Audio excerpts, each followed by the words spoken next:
আসসালামু আলাইকুম প্রিয় দর্শক, অঙ্গমঞ্চের আলাপচারিতায় আপনাদের সকলকে আমন্ত্রণ জানাচ্ছি।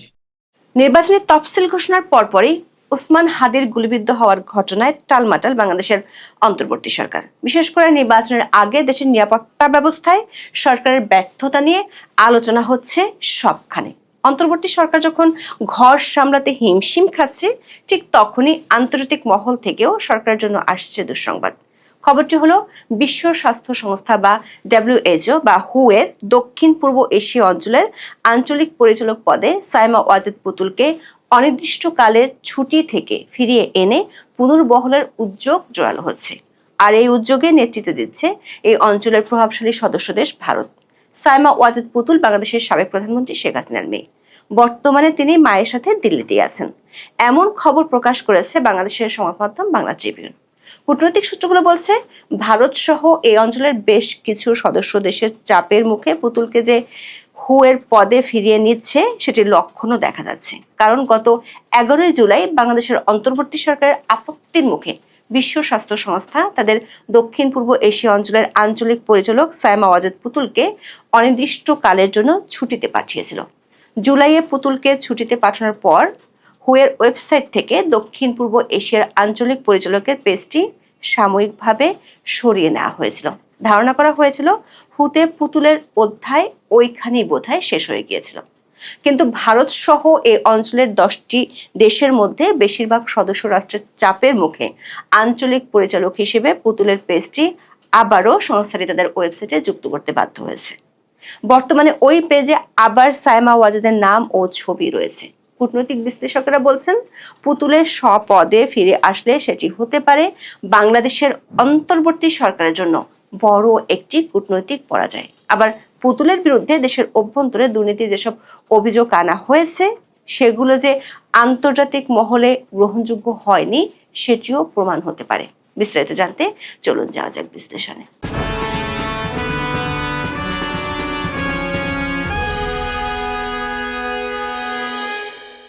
সাইমা ওয়াজেদ পুতুল বাংলাদেশের সাবেক প্রধানমন্ত্রী শেখ হাসিনার মেয়ে। 2024 সালের ফেব্রুয়ারি মাসে আনুষ্ঠানিকভাবে 5 বছরের মেয়াদে বিশ্ব স্বাস্থ্য সংস্থার দক্ষিণ পূর্ব এশীয় অঞ্চল বা SEARO এর আঞ্চলিক পরিচালক হিসেবে দায়িত্ব গ্রহণ করেন। 2023 সালের নভেম্বরে SEARO এর সদস্য রাষ্ট্রগুলোর ভোটে তিনি নেপালের প্রতিদ্বন্দ্বী শম্ভু আচার্যকে পরাজিত করে এই পদে নির্বাচিত হন।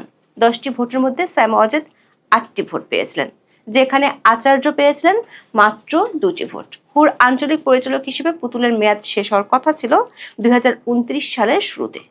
কিন্তু তার দায়িত্ব গ্রহণের কয়েক মাসের মধ্যেই বাংলাদেশের রাজনৈতিক পরিস্থিতি পাল্টে যায়। 2024 সালের আগস্ট মাসে আন্দোলনের মুখে তার মা শেখ হাসিনা ক্ষমতা হারান এবং দেশ ছেড়ে ভারতে চলে যান। এর পরপরই সাইমা ওয়াজেদের বিরুদ্ধে দুর্নীতি ও ক্ষমতার অপব্যবহারে কিছু অভিযোগ সামনে আনে বাংলাদেশের অন্তর্বর্তী সরকার।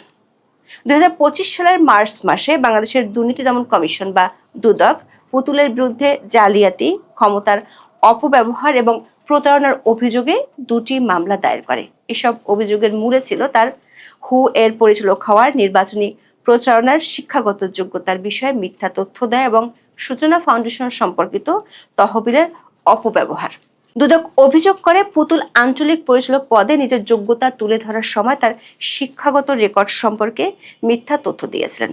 এর মধ্যে ছিল ঢাকা বঙ্গবন্ধু শেখ মুজিব মেডিকেল ইউনিভার্সিটিতে একটি সম্মানিত পদের দাবি। বাংলাদেশের দুর্নীতি দমন কমিশন এই অভিযোগের ভিত্তিতে পুতুলের অপসারণ চেয়ে বিশ্ব স্বাস্থ্য সংস্থার কাছে চিঠি পাঠিয়েছিল। পুতুলের বিরুদ্ধে দুদকের আরো একটি অভিযোগ ছিল। গত 26 জানুয়ারি দৈনিক প্রথম আলোতে প্রকাশিত এক খবরে বলা হয়, দুদকের অভিযোগে জানানো হয় পুতুল তার ক্ষমতা ও প্রভাব ব্যবহার করে সূচনা ফাউন্ডেশনের জন্য বিভিন্ন ব্যাংক থেকে প্রায় $2.8 মিলিয়ন বা প্রায় 30 কোটি টাকা সংগ্রহ করেন। যদিও পরে একটি মামলায় 930 কোটি টাকার সন্দেহজনক লেনদেনের কথা বলা হয়, যে টাকা তিনি প্রতিবন্ধী ব্যক্তিদের কল্যাণে খরচ না করে আত্মসাৎ করেন বলে অভিযোগ আনা হয়। বাংলাদেশের সাইমা ওয়াজেদ পুতুলের বিরুদ্ধে এসব অভিযোগ ওঠার পর পুতুলকে দক্ষিণ পূর্ব এশিয়া অঞ্চলের আঞ্চলিক পরিচালকের পদ থেকে অনির্দিষ্টকালের জন্য ছুটিতে পাঠায় বিশ্ব স্বাস্থ্য সংস্থা। তার স্থলে ভারপ্রাপ্ত আঞ্চলিক পরিচালক হিসেবে ক্যাটরিনা বোহেমি দায়িত্ব নেন। তবে হু এর মহাপরিচালক একটি অভ্যন্তরীণ ইমেইলের মাধ্যমে এই সিদ্ধান্তের কথা কর্মীদের জানান। বাংলা ট্রিবিউনের খবরে বলা হয়েছে, ওই ইমেলে বক্তব্য থেকে ধারণা পাওয়া গিয়েছিল সাইমা ওয়াজেদের পদে থাকা নিয়ে বাংলাদেশ সরকারের আপত্তি এবং তার নির্বাচনের বৈধতা নিয়ে প্রশ্ন তোলার বিষয়টি বিবেচনা নিয়েই তাকে ছুটিতে পাঠানো হয়। পাশাপাশি দুদকের মামলাও এই সিদ্ধান্তে প্রভাব ফেলেছে। দর্শক, এর মধ্যে ঢাকার পূর্বাঞ্চলের নতুন শহর প্রকল্পে রাজধানীর উন্নয়ন কর্তৃপক্ষ বা রাজউক প্লট বরাদ্দে দুর্নীতির পৃথক ৩ মামলায় সাবেক প্রধানমন্ত্রী শেখ হাসিনা, তার ছেলে সজীব ওয়াজেদ জয় এবং মেয়ে সাইমা ওয়াজেদ পুতুলের জেল জরিমানা হয়েছে। পৃথক ৩ মামলায় শেখ হাসিনাকে ৭ বছর করে মোট ২১ বছরের কারাদণ্ড দেওয়া হয়েছে। এর মধ্যে একটি মামলায় সাইমা ওয়াজেদ পুতুলকে ৫ বছরের কারাদণ্ড দেওয়া হয়েছে। পাশাপাশি ১ লাখ টাকা অর্থদণ্ড, অনাদায় ৬ মাসের বিনাশ্রম কারাদণ্ড হয়েছে। গত ২৭ নভেম্বর এই রায় হয়। পুতুলকে যখন বিশ্ব স্বাস্থ্য সংস্থা অনির্দিষ্টকালের জন্য ছুটিতে পাঠিয়েছিল, তখন ওই সিদ্ধান্তটিকে বাংলাদেশের অন্তর্বর্তী সরকারের পক্ষ থেকে স্বাগত জানানো হয় এবং স্থায়ী অপসারণের দাবি তোলা হয়। অধ্যাপক ইউনূসের প্রেস সচিব তখন বলেছিলেন, এটা ছিল জবাবদিহিতার দিকে প্রথম গুরুত্বপূর্ণ পদক্ষেপ। বাংলা ট্রিবিউনের খবরে বলা হচ্ছে, পুতুলের বিরুদ্ধে নেওয়ার সিদ্ধান্ত ঘুরে যেতে পারে আগামী ১৯ ডিসেম্বরের মধ্যে। ভারতের রাজধানী দিল্লিতে আছে হুয়ের দক্ষিণ পূর্ব এশিয়া অঞ্চলের সদর দপ্তর। আগামী সপ্তাহে মানে ১৭ থেকে ১৯ ডিসেম্বর হুয়ের মহাপরিচালক Tedros Adhanom Ghebreyesus traditional medicine বিষয়ক দ্বিতীয় গ্লোবাল সামিটে অংশ নিতে দিল্লি সফরে আসছেন। এই সফরে তিনি সংস্থাটির নতুন কার্যালয় ভবনের উদ্বোধন করবেন। বাংলা ট্রিবিউন জানতে পেরেছে, ওই সফরের সময় সাইমা ওয়াজেদকে পুনর্বহালের বিষয়ে চূড়ান্ত সিদ্ধান্ত নিতে চাইছে একাধিক সদস্য দেশ। হুয়ের দক্ষিণ পূর্ব এশিয়া অঞ্চলে মোট সদস্য দেশ আছে 10টি। বাংলাদেশ ছাড়া অন্য সদস্য দেশগুলো হলো ভারত, ভুটান, উত্তর কোরিয়া, মালদ্বীপ, মিয়ানমার, নেপাল, শ্রীলঙ্কা, থাইল্যান্ড ও তিমুর লেস্তে বা পূর্ব তিমুর। এর মধ্যে ভারত সহ অন্তত 6টি দেশ সাইমা ওয়াজেদকে অবিলম্বে নিজ পদে ফিরিয়ে আনার পক্ষে সক্রিয়ভাবে সমর্থন জানাচ্ছে বলে জানা গেছে।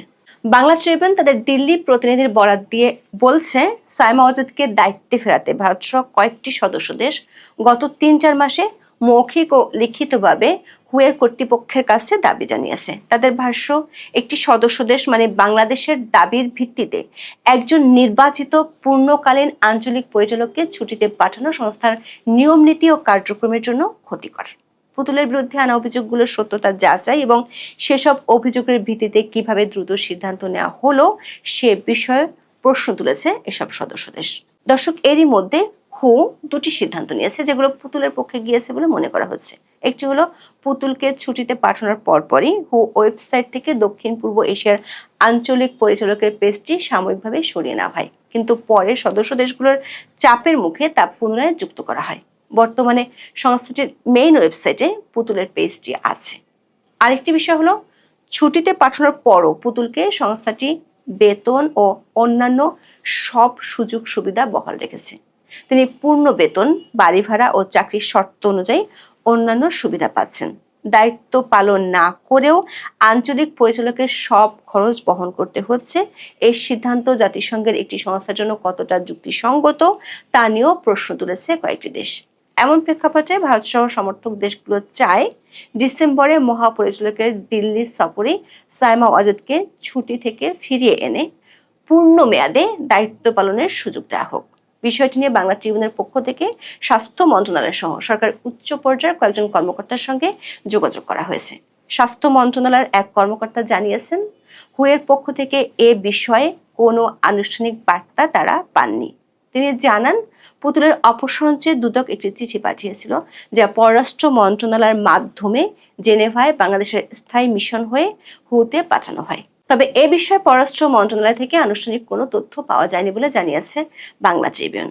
কূটনৈতিক বিশ্লেষকরা বলছেন, বিষয়টি বাংলাদেশের অন্তর্বর্তী সরকারের জন্য একটি বড় ধরনের আঞ্চলিক কূটনৈতিক পরাজয়। বিশেষ করে ভারতের সাথে সম্পর্ক শীতল থাকার প্রভাব আন্তর্জাতিক ক্ষেত্রে পড়তে শুরু করেছে। এই ঘটনা তেমন বার্তা দেয়। হুয়ের এই অঞ্চলের সদর দপ্তর দিল্লিতে। ভারত বিশ্বমঞ্চে নিজেকে গ্লোবাল হেলথ লিডার হিসেবে প্রতিষ্ঠিত করতে চায়। কোভিড-19 মহামারীর সময়ও ভারত ভ্যাকসিন মৈত্রী উদ্যোগের মাধ্যমে প্রতিবেশী দেশ এবং নিম্ন ও মধ্যম আয়ের দেশগুলোতে কোটি কোটি ডোজ ভ্যাকসিন সরবরাহ করে তাদের সফট পাওয়ার বা নমনীয় ক্ষমতা প্রদর্শন করেছিল। এই অঞ্চলে ভারতের কৌশলগত অগ্রাধিকার সব সময় বেশি। ভারত সহ সমর্থক দেশগুলোর যুক্তি খুবই কৌশলী। তারা বলছেন, একটি মাত্র সদস্য দেশের আপত্তির ভিত্তিতে একজন নির্বাচিত পূর্ণকালীন পরিচালককে ছুটিতে পাঠানো হুয়ের নিয়ম কানুন এবং কার্যক্রমের জন্য ক্ষতিকর। তারা প্রশ্ন তুলেছে, সাইমা ওয়াজদের বিরুদ্ধে আনা অভিযোগগুলো যাচাই না করে এত দ্রুত কিভাবে সিদ্ধান্ত নেওয়া হলো। বাংলাদেশের অন্তর্বর্তী সরকার সাইমা ওয়াজেদের এই পদ থেকে স্থায়ী অপসারণ চেয়েছিল। এখন ভারত সহ বাংলাদেশের পার্শ্ববর্তী 6টি দেশের চাপের কারণে হু যদি এই সিদ্ধান্ত থেকে সরে আসে, তাহলে আন্তর্জাতিক ক্ষেত্রে বাংলাদেশ সরকারের অভিযোগগুলো নিয়ে ভুল বার্তা যাবে। হু এর কর্মকর্তারা আন্তর্জাতিক বেসামরিক কর্মচারী বা ইন্টারন্যাশনাল সিভিল সার্ভেন্টস হিসেবে পরিচিত। তাদের দায়িত্ব কোনো নির্দিষ্ট দেশের প্রতি নয়, বরং একচেটিয়াভাবে হুয়ের স্বার্থের প্রতি। তাদের আচরণবিধি অনুসারে তারা কোনো সরকার বা সংস্থার কাছ থেকে নির্দেশ চাইতে বা গ্রহণ করতে পারে না। হু মূলত তাদের নিজস্ব স্টাফ রেগুলেশনস ও রুলস দ্বারা পরিচালিত হয়, যেখানে অসদাচরণ বা প্রশাসনিক ছুটির নিয়মাবলী নির্দিষ্ট করা আছে। দর্শক, আন্তর্জাতিক সিভিল সার্ভিস জিনিসটা অনেকটা স্পেস শাটলের মতো। সেখানে আপনি শুধু হেডকোয়ার্টারের নির্দেশ মানবেন, আপনার দেশের বাতাস বা জলবায়ু সেখানে প্রভাব ফেলতে পারে না। আর ভারত সহ 6টি দেশ এখন যেন সেই স্পেস শাটলের হিউস্টন বা কন্ট্রোল সেন্টার হয়ে উঠেছে। এরই মধ্যে শেখ হাসিনা ও তার পরিবারের সদস্যদের বিরুদ্ধে বাংলাদেশের আদালতে দেয়া বেশ কিছু রায় ও এগুলোর বিচার প্রক্রিয়া নিয়ে আন্তর্জাতিক মহল থেকে কড়া সমালোচনা হয়েছে। এমন পরিস্থিতিতে পুতুল ইস্যুতে বাংলাদেশের অন্তর্বর্তী সরকারের জন্য দুঃসংবাদটি শিগগিরই আসতে যাচ্ছে। এখন দেখার বিষয়, হু যদি পুতুলকে স্বপদে ফিরিয়ে নেয়, তখন বাংলাদেশের অন্তর্বর্তী সরকারের প্রতিক্রিয়া কি হয়। সম্মানিত দর্শক, যেদিন জাতীয় নির্বাচনের তফসিল ঘোষণা করা হলো, সেই দিন রয়টার্সের একটি সংবাদ বাংলাদেশ বিষয়ে রীতিমতো তোলপাড় তৈরি করেছে। আমাদের রাষ্ট্রপতি জনাব শাহাবুদ্দিন চুপ্পু, তিনি আন্তর্জাতিক গণমাধ্যম রয়টার্সে একটি সাক্ষাৎকার দিয়েছেন হোয়াটসঅ্যাপের মাধ্যমে, এবং তার সেই সাক্ষাৎকারে তিনি যে বিষোদ্গার করেছেন, যে কথাগুলো বলেছেন এবং প্রকারান্তে যে হুমকি দিয়েছেন, এই মুহূর্তে সেটি সামাল দেওয়া সরকারের জন্য খুবই কঠিন হয়ে যাবে। এবং সরকার যেভাবে সবকিছু সহজ মনে করেছিল, বা সরকারের সাথে যারা সমর্থক গোষ্ঠী রয়েছেন, তারা যেভাবে সবকিছু একেবারে জলবৎ তরলম জলের মতো একদম পাতলা, সহজ সরল এরকম মনে করেছিল, আসলে ঘটনাটা ওইরকম নয়। জনাব শাহাবুদ্দিন চুপ্পুর সম্পর্কে আমি বেশ কয়েকটি ভিডিও করেছিলাম। তো সে সকল ভিডিওতে আমি যেটা বলেছিলাম, যে এই ভদ্রলোক জন্মগতভাবে সাহসী, প্রচন্ড সাহসী মানুষ সবকিছু করতে পারে। তিনি একজন মুক্তিযোদ্ধা, এবং যখন বঙ্গবন্ধুর 75-এর 15 আগস্টের পর যখন সবাই পালিয়ে গিয়েছিল, তখন তিনি বিদ্রোহ করেছিলেন, জেলে গিয়েছেন। জেল থেকে বের হয়ে তিনি বিসিএস পরীক্ষায় পাশ করেছেন, জেলা জজ হয়েছেন। তো জিয়াউর রহমানের আমলে বিসিএস-এ অংশগ্রহণ করে তারপরে প্রমোশন পেয়ে জেলা জজ হওয়া এত চারটিখানি কথা নয়। তিনি যখন জজ ছিলেন, তখন জজ বলতে বিশাল একটা ব্যাপার, যেন-তেন ব্যাপার নয়। তো সেক্ষেত্রে ডক্টর মোহাম্মদ ইউনূস চট্টগ্রাম বিশ্ববিদ্যালয়ের টিচার বা অন্যান্য যারা আছেন, তো এডুকেশনের দিক দিয়ে আপনি জনাব শাহাবুদ্দিন চুপ্পুকে কোনো অবস্থাতেই নিচে ফেলতে পারবেন না। আর যদি রাষ্ট্রীয় মর্যাদা বলেন, এখন তো ডিস্ট্রিক্ট জাজের মর্যাদা সচিব পর্যায়ের, তো এটা তিনি অনেক আগে হয়ে আসছেন। তিনি দুর্নীতি দমন কমিশনের যখন কমিশনার ছিলেন, বাংলাদেশের যত রথী মহারথী রয়েছে, কেউ তার পা ধরেছেন, কেউ তার হাত ধরেছেন, কেউ তার বন্ধু হওয়ার চেষ্টা করেছেন। ফলে পুরো আওয়ামী লীগ জমানাতে দুদকের সবচেয়ে পাওয়ারফুল কমিশনার তদন্ত, এই পদটিতে থেকে এই বাংলাদেশে কার কতটুকু ওজন আছে, কার কতটুকু সাহস আছে, কার কতটুকু সম্পত্তি আছে, কে কতটুকু বড় কথা বলতে পারে, এটা জনাব শাহাবুদ্দিন চুপ্পুর মুখস্থ। ওটা এরকম একটা পোস্ট। তৃতীয়ত, তিনি সেখান থেকে এস আলমের যে ইসলামী ব্যাংক, সেই ইসলামী ব্যাংকের পরিচালক হিসেবে তিনি দায়িত্ব পালন করেছেন। ইসলামী ব্যাংক বাংলাদেশের সবচেয়ে বড় ব্যাংক। তো দুর্নীতি দমন কমিশন থেকে গিয়ে ইসলামী ব্যাংকে গিয়ে আবার পরিচালক হয়েছেন। ফলে পুরো আর্থিক সেক্টর, স্পেশালি ডক্টর মোহাম্মদ ইউনূসের কতটুকু ক্ষমতা আছে, কি করতে পারেন, কয়টা টাকা আছে, এটা তিনি এখন একেবারে ওজন করে নিখুঁতভাবে, সোনা যেভাবে ওজন করে সেভাবে ওজন করে বলতে পারেন। তারপর তিনি রাষ্ট্রপতি হয়েছেন। রাষ্ট্রপতির চেয়ারটা এরকম, তার প্রোটোকলের জন্য একজন মিলিটারি সচিব আছেন, মেজর জেনারেল পদমর্যাদার অথবা লেফটেন্যান্ট জেনারেল পদমর্যাদার। তার একজন ব্যক্তিগত সচিব আছেন, তিনি সচিব পদমর্যাদার। তার কাছে যারা যায় বাই প্রোটোকলে প্রধান বিচারপতি যান। বিচারপতিদের অপসারণ ক্ষমতা তার হাতে। দুর্নীতি দমন কমিশনের বার্ষিক প্রতিবেদন তার কাছে জমা দিতে হয়। প্রধানমন্ত্রীকে তার সাথে গিয়ে দেখা করতে হয়। এবং আওয়ামী লীগ জামানাতে এই জিনিসগুলো তিনি ভোগ করেছেন।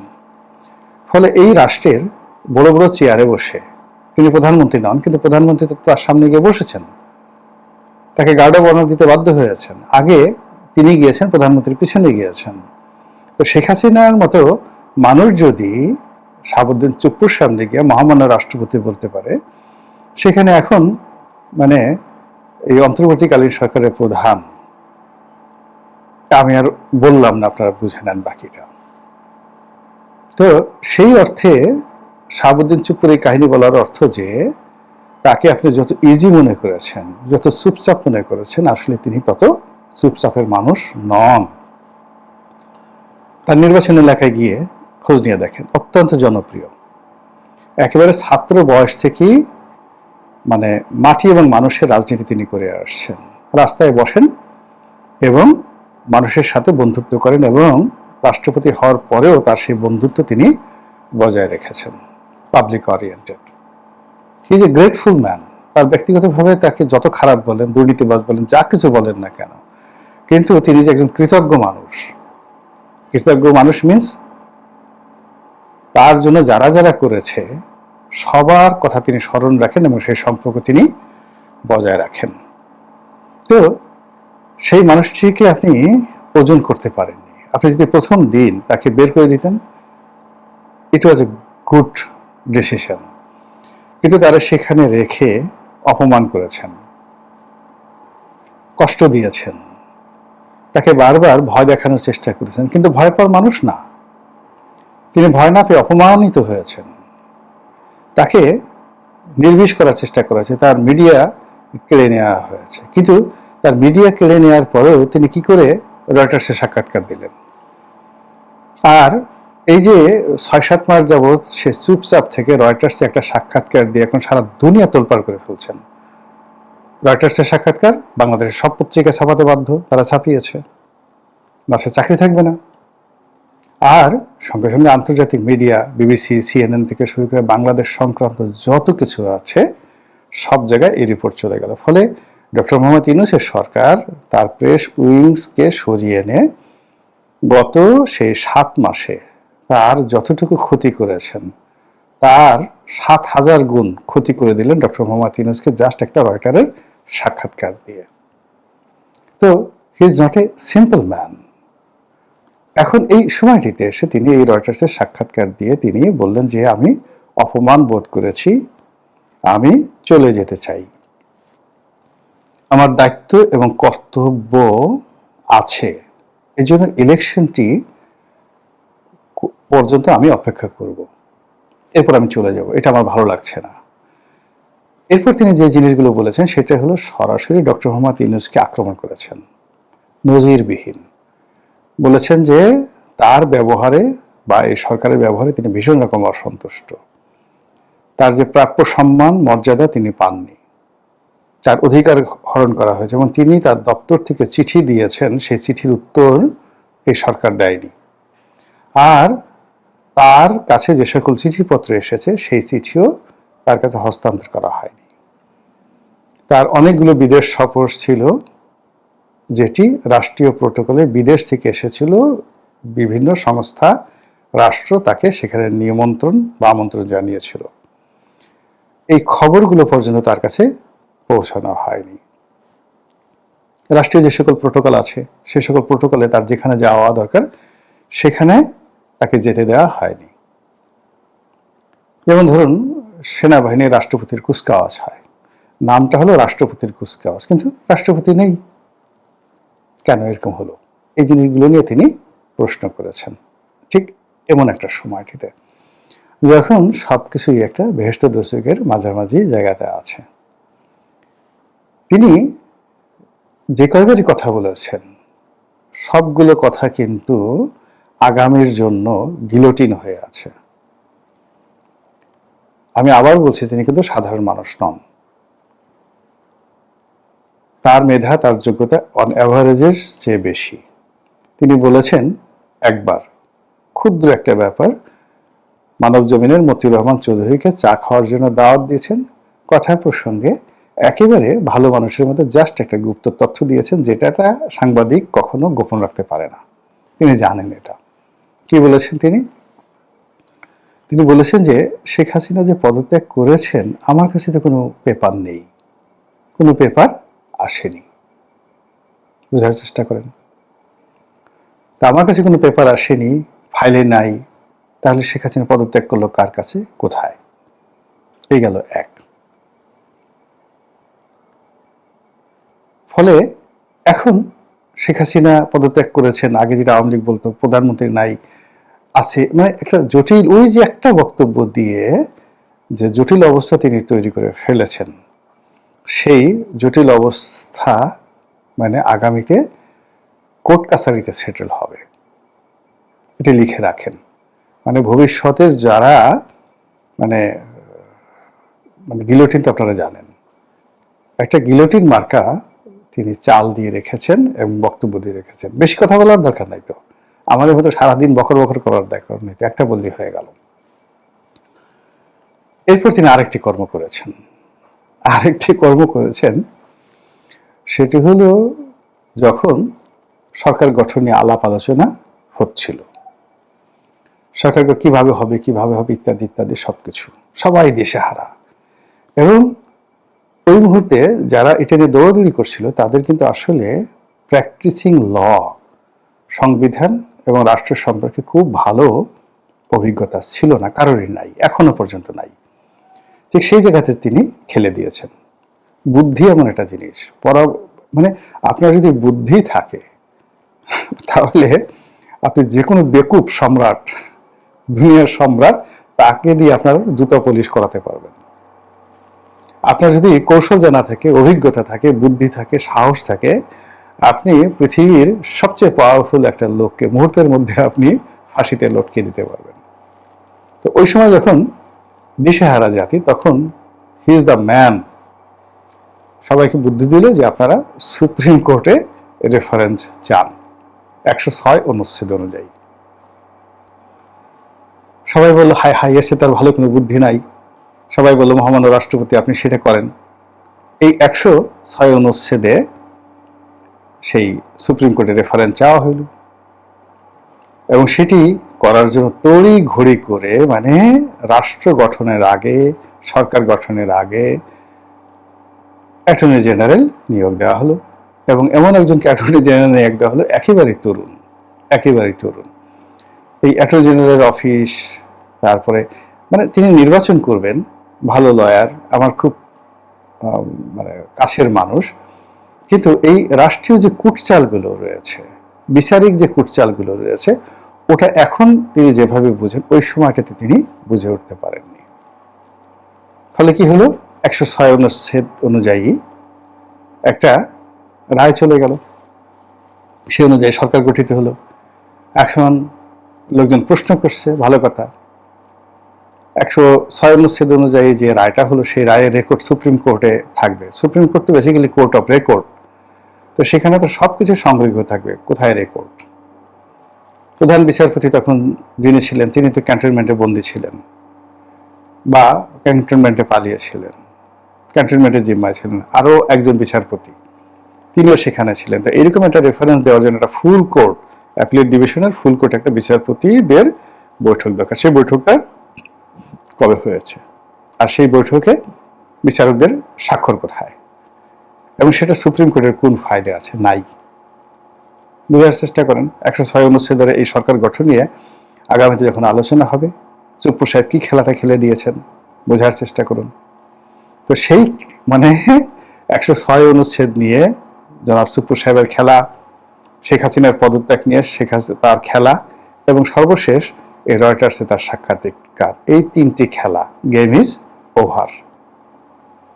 এখন সরকার খুব বুদ্ধিমান, বিশ্ব খেলোয়াড়, খুব ঘন ঘন কথা বলেন।